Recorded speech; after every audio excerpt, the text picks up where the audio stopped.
Il est 20h, c'est toujours un plaisir, mesdames et messieurs, de vous servir cette édition bilingue de l'actualité sur Équinoxe Télévision. Bienvenue au 20H Bilingue. Bonsoir à vous, Kevin Togo, and to you, the televiewers. Good evening. Thanks for joining us in this edition of the 8 p.m. Bilingual Newscast on Equinoxe Television. In our headlines, a major land dispute in Bakem in the Mongo division of the Douala region is pitting landowners against fraudulent sellers. Despite the intervention of administrative authorities, the situation continues to generate anger and anxiety across several localities in the division.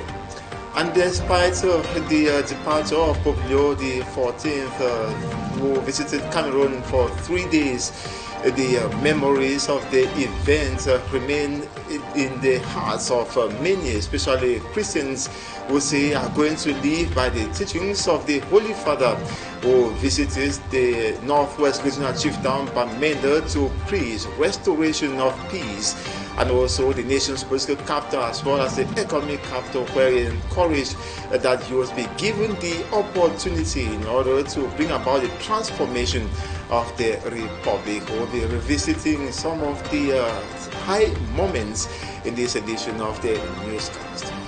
Insécurité foncière dans le département du Mongo. Un vaste litige foncier oppose propriété terrien et présumé vendeur frauduleux au cœur même du canton Bakem. Une situation qui continue de susciter colère et inquiétude dans plusieurs villages de cet arrondissement malgré l'intervention des autorités administratives. Vous le verrez au cœur de cette édition bilingue du journal. Et toujours en société, les femmes et les jeunes handicapés 2 fois plus exposés aux violences sexuelles et à l'exclusion des services de santé reproductive que le reste de la population camerounaise.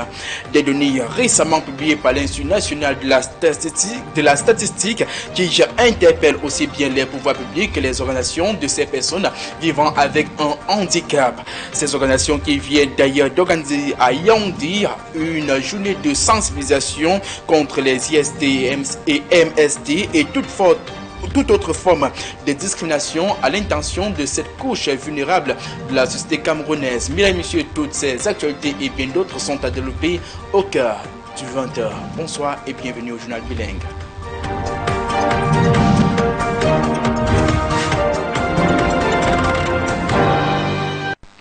Nous commençons dans le département du Mongo où cette insécurité foncière continue de faire parler d'elle.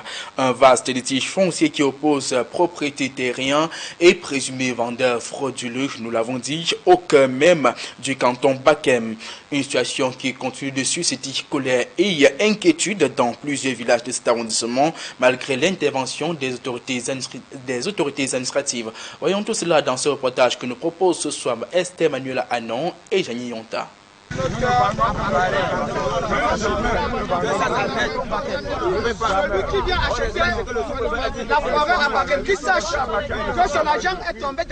Dans les villages de Tonton, Dumbot et Douenkeng, plus de 300 hectares de terre seraient au cœur de vives tensions.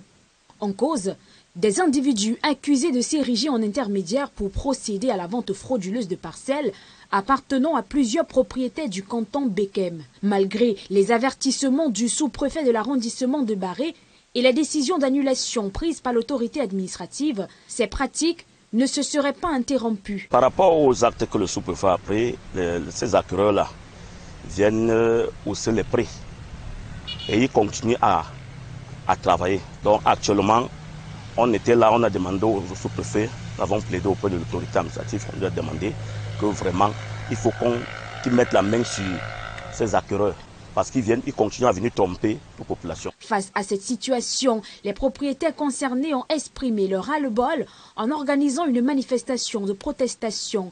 Ils appellent désormais à des mesures fermes afin de mettre un terme à la vente illicite de leurs terres. Une seule personne doit vendre tout le village, mais c'est pour cela que la population est sortie.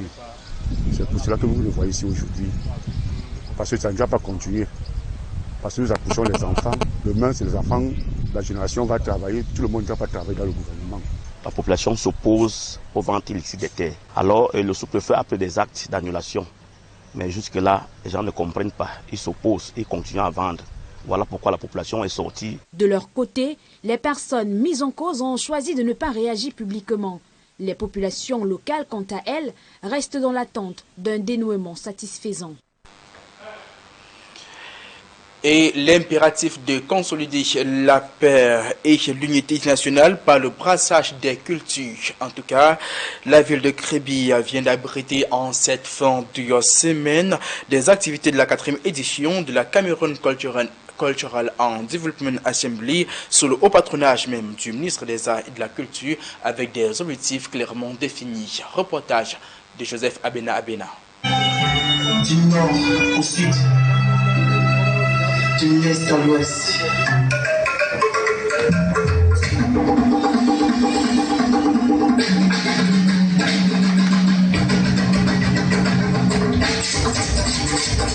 C'est un véritable festival de culture camerounaise qui est célébré ici à Clergy sous le haut patronage du ministre des Arts et de la Culture. Compte tenu du nombre de touristes, du nombre de Camerounaises, le tourisme interne et la touriste externe qui se manifeste dans la ville du Clergy, nous avons imaginé que venir avec ce projet ici va contribuer beaucoup plus dans ce qui se passe déjà à Clergy, c'est-à-dire le tourisme, l'intégration culturelle et tous les autres résultats dont nous prévus avoir dans ce projet.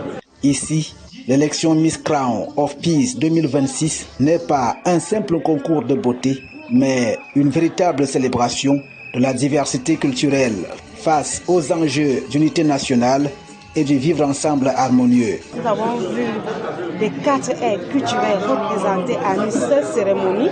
Nous avons vu un comité d'organisation engagé à soutenir les valeurs très chères au chef de l'État, son excellence Pobia, c'est-à-dire la paix, c'est-à-dire la promotion du vivre ensemble, la promotion de l'unité dans la diversité culturelle.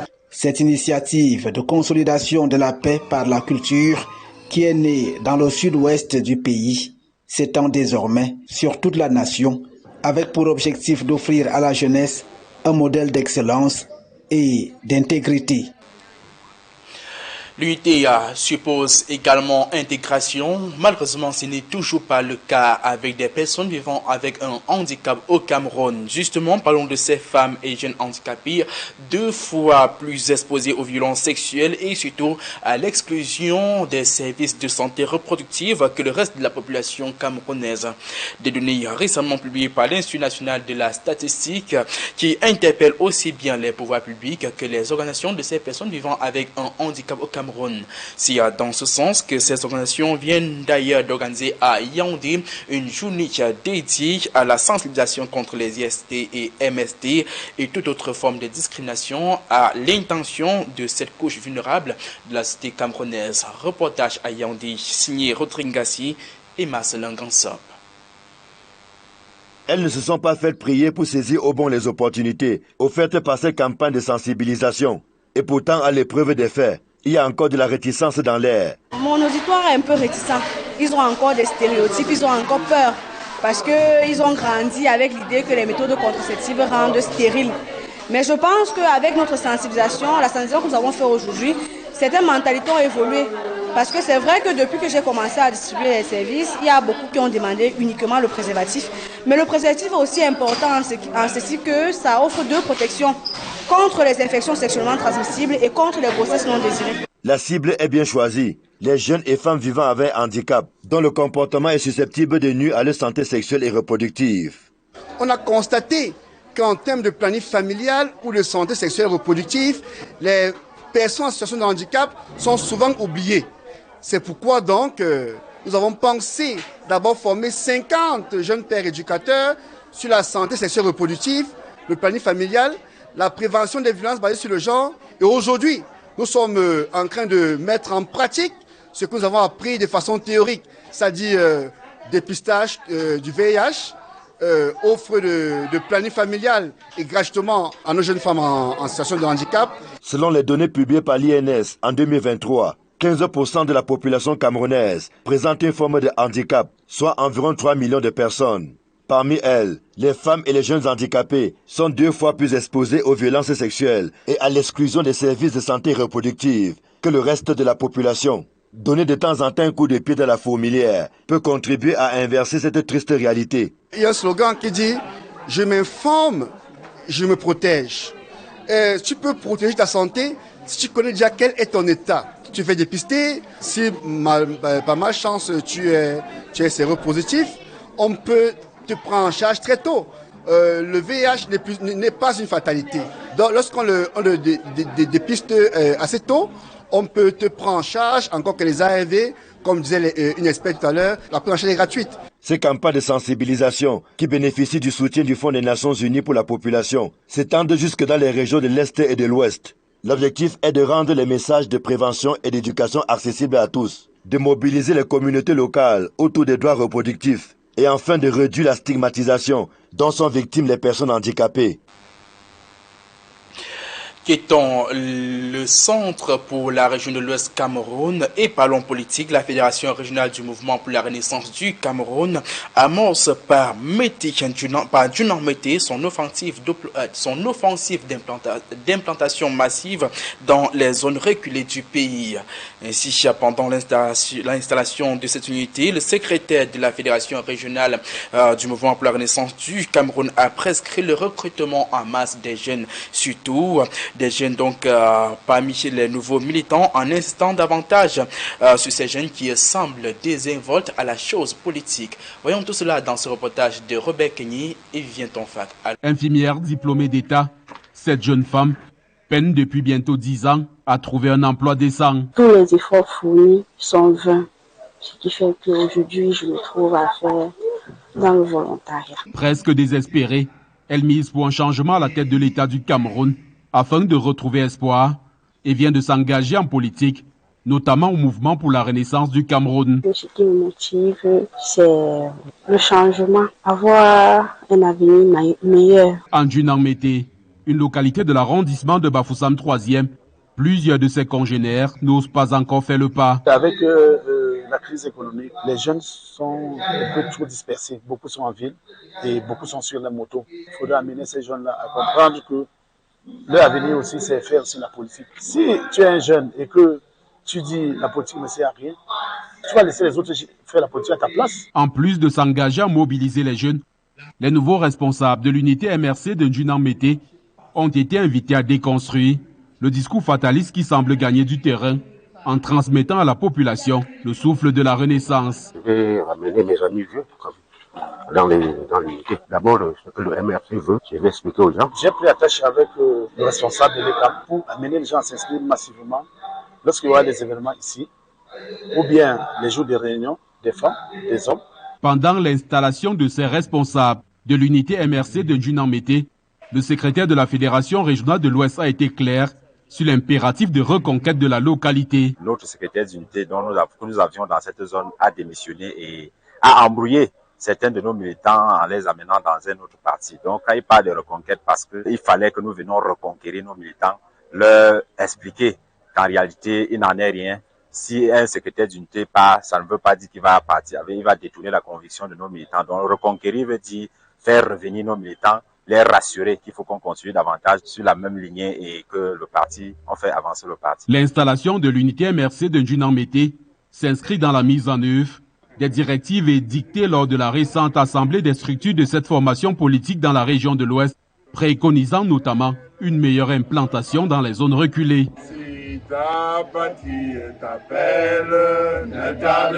Fini cette première partie en religion pour parler de ces fidèles de la vraie Église de Dieu du Cameroun, la faction conduite par le révérend pasteur Landry Tchana qui ont fini ce dimanche leur retraite spirituelle à Makepe, c'est ici même dans la ville de Douala.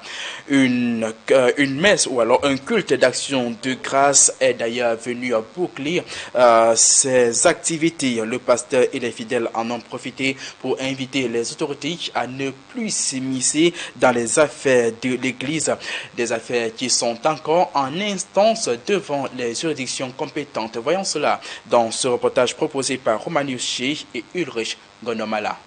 Des chants et danses ce dimanche à la gloire du Seigneur. La particularité de cette retraite, c'est que c'est une première fois que nous organisons une retraite en... Toutes nos excuses pour cet élément, nous y reviendrons dans nos prochaines éditions. La suite en langue anglaise, c'est avec vous, Innocent Azin. Once more, good evening. Thank you, Kevin Togo. Good evening once more to you and to our televiewers. Good evening. Thanks for staying with us for the second segment of this newscast. First, landowners in Bakem in the Mongo division of the Douala region are at loggerheads with fraudulent sellers. This has generated a major land dispute despite intervention of administrative authorities. The situation continues to fuel anger and anxiety across several localities in the Mongo division. Details with Cedric Chakutu.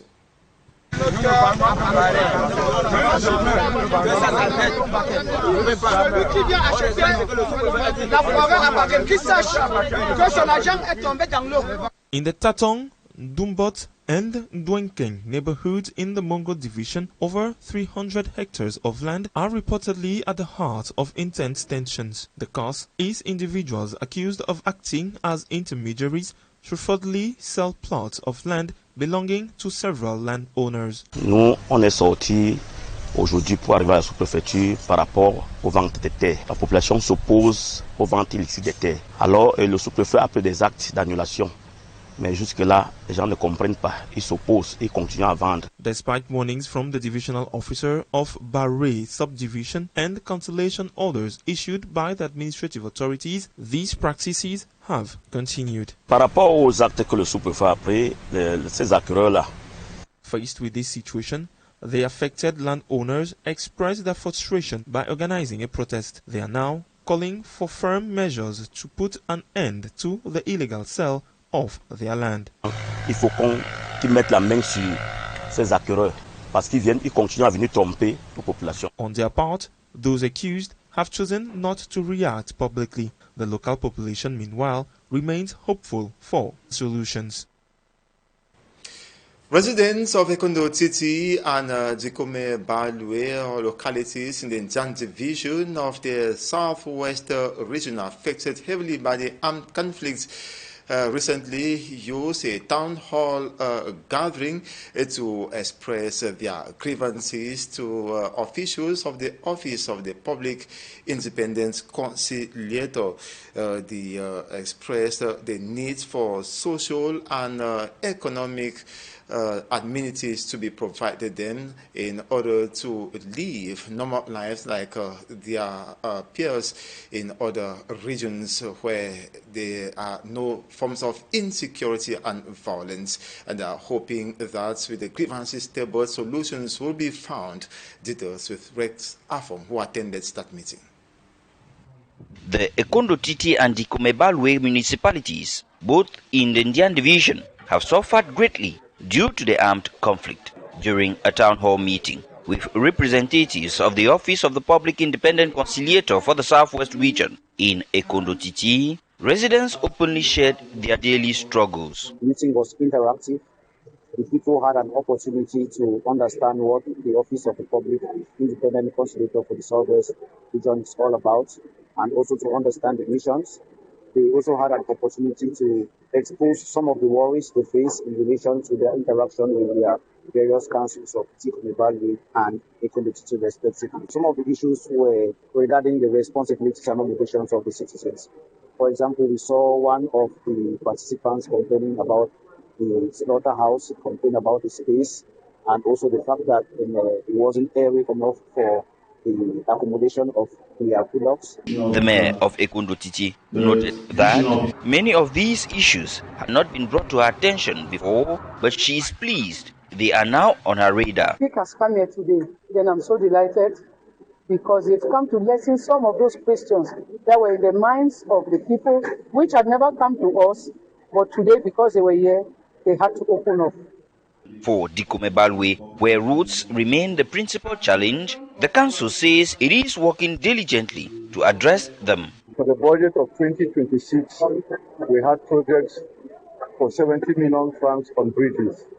As per now, we are concentrating on bridge construction because our area is prone with mountain waters that causes floods to wash away our bridges. So now we are concentrating on hydraulic structures. Town hall meetings like this provide municipal executives with first-hand insight into local realities. They also offer an opportunity to inform residents about the mission of the Office of a Public Independent Conciliator established under the special status. And on to religion, the clergy in Cameroon say the Pope's message to government authorities and citizens alike must not fall on deaf ears, given that the insecurity persists in the Republic of Cameroon. And he emphasized that the Holy Father Pope Leo XIV that dialogue should be advanced in order to end conflict and enhance peaceful coexistence in the Republic of Cameroon. Yes, the clergy expects that this must be put into practice by leaders in the Republic of Cameroon. And Abila spoke to some bishops and compiled the following report. Bishops and clergy from all the ecclesiastical provinces of Cameroon welcomed the Holy Father Pope Leo XIV in Yaoundé, Douala and Bamenda with his keynote messages to the Cameroonian people. His Lordship Bishop George Nkuo is the Bishop of the Kumbu Diocese. The Holy Father comes as a messenger of peace, and it is just an abstract thing that he's talking about. Pope Leo has come very concretely with the power and voice of God to our people, especially to our people in the Northwest and Southwest who have experienced a very difficult time. And that message, I think, I'm very confident, the areas he has touched definitely have what you call a conversion to a way that people should lay down their arms, all the things that they know that bring about division and hatred. According to Bishop George Nkuo, Pope Leo, as an Augustinian, was close to the less privileged while in Cameroon. But he focuses particular attention to the people that nobody bothers about. You think about the voice and the father of the fatherless, as they say, you know. But he comes so that we should put some key attention on the needs and the care and the concerns that we have for the people who are suffering. And there's a lot of suffering in Cameroon, indeed, a lot of suffering. I come from a place where I see suffering every day because there's mismanagement, because there's enmity, because there's jealousy, and so on, and there's violence. Key messages against poor governance, corruption and other vices, the clergy say, must not fall on deaf ears. Very much so. I was very close to him, actually, and I can say that there was a certain spirit of God being present among us. And when God is present among us, He doesn't leave us empty. Something we in Bamenda, we are very confident that there will be change, positive change. My great expectation for this visit is the transformation of our hearts, from the leaders of this country to the citizen, simple citizen. We have to accept, to welcome the great message that the Holy Father is giving us. Have to accept to be transformed. To Bishop Emmanuel Ndasi Frank of the Bafia Diocese, just like Pope Leo said, peace should never be just a slogan. He thinks living together must not also be just a slogan. We are talking on living together, but in acts we don't really see that we want to live together.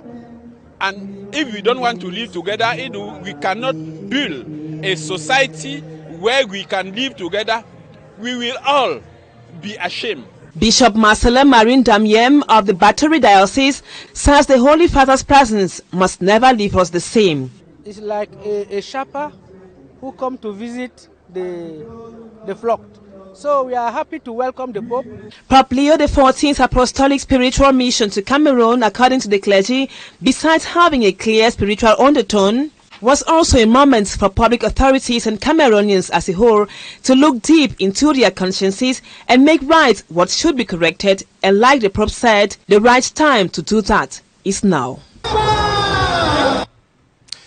The three-day apostolic visit of the Holy Father Pope Leo XIV has now entered into the history books of the country. Even after his departure, the memory of his stay continues to inspire many who are determined to keep the moments alive.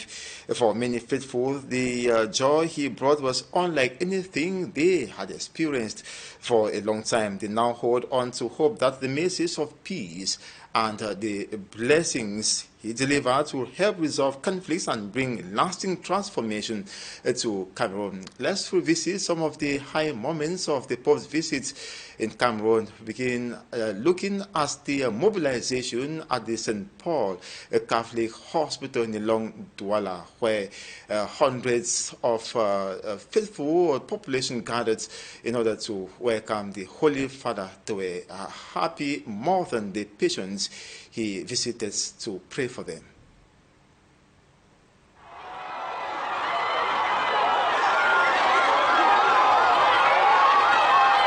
On a private visit to the St. Paul Catholic Hospital, Nilong in Douala, Pope Leo XIV's presence went beyond praise and worship to God and fellowship with people afflicted with sickness to trigger a demand for peace.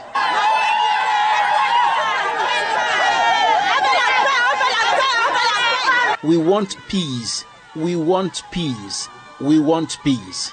Like her, many chanted the peace request in the hope that the Pope's visit will bring peace and healing to the sick at the St. Paul Catholic Hospital Nilong, to all Cameroonians and to the nation as a whole. I'm very privileged to see the Pope here in Douala. I'm an IDP from Bamenda. I hope the Pope has come and things are going to change for the better of Cameroonian, Northwest, Southwest. As soon as this struggle started, we have been here in Douala. We left the war in Bamenda. We came here to see the Pope. And we hope that the Pope has come with some God's grace in our lives.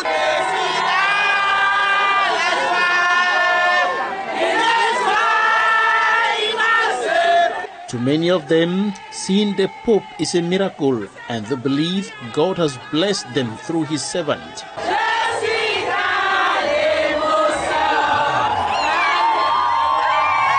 I am origin from the Northwest region. I was not opportune to be in the Northwest. It's a privilege. The last pontiff I received, I saw when I was just 6 years old in Bamenda, 1985.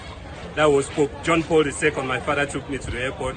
And it's a privilege for me to come here and with my family, with my children, to receive Pope Leo XIV. I'm blessed. I'm totally blessed. My family is blessed.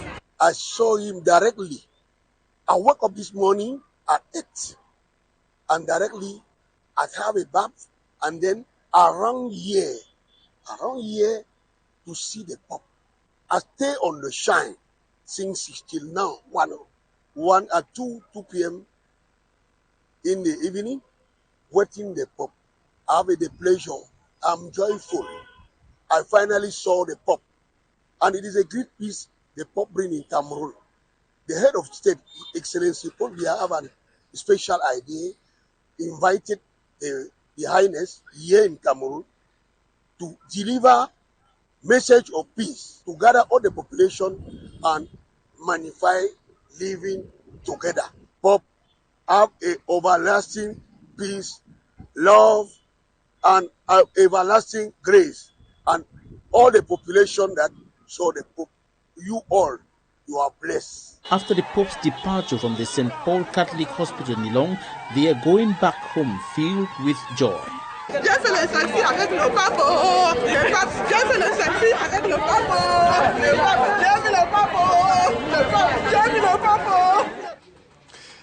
On a similar note, thousands gathered or mobilized in the Northwest Regional Chief Town Bamenda to welcome the Holy Father Pope Leo XIV. They had the greatest expectation, the return of normalcy, that's restoration of peace. Let's now have some of their reactions in this report that was compiled by Mongo. It was a moment many thought they might never witness. The Holy Father, Pope Leo XIV, touched down at the Bamenda airport, an airstrip that has sat in near silence for almost a decade, its runways once overtaken by neglect and the shadows of conflict, but today that silence was broken. The Pope's convoy then rode into the city, passing through Chobo Junction, a place whose name had over the years become synonymous with tragedy, widespread amongst residents as a site where lifeless bodies were once abandoned. Further, along the hospital roundabout, another location long marked by fear and violence, the mood had shifted. The roads were lined by men, women and children, with their faces lit not by grief, but by cautious hope. Songs, prayers and waves followed the moving convoy as if the city itself was exhaling after years of tension.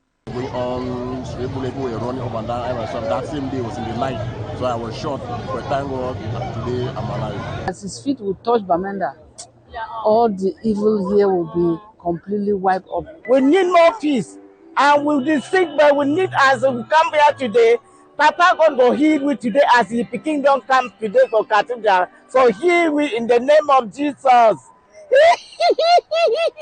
The Pope has come to preach peace, and we pray for peace. Today I'm very excited to see him, even to touch him, to hold him, because this is the first day I've ever seen him in real life. So I want him to bless me. In his brief but symbolic visit, Pope Leo XIV met with selected voices of the population, listening to stories shaped by nearly 10 years of conflict. Both separatist groups and the government of Cameroon continue to claim efforts towards peace, yet for many here in Bamenda, peace has remained distant. As the Holy Father departs, what lingers is not just the memory of his presence, but an urgent hope that his message will echo beyond today, reaching ears willing to listen and hearts ready to act for peace. And the Pope has played his part, and it's now left for government authorities and citizens to play their own part to contribute to the return of peace in the Republic of Cameroon. Ladies and gentlemen, that's it for this edition of the 8 p.m. Bilingue Newscast on Équinoxe Television. Thanks so much for watching. Do stay put to interesting programs on Équinoxe Television. Bonsoir. Thank you, Innocent Azin. Mesdames, Messieurs, merci d'avoir regardé en ce format bilingue de l'actualité sur Équinoxe Télévision. Restez sur nos programmes qui se poursuivent. Excellente soirée à vous.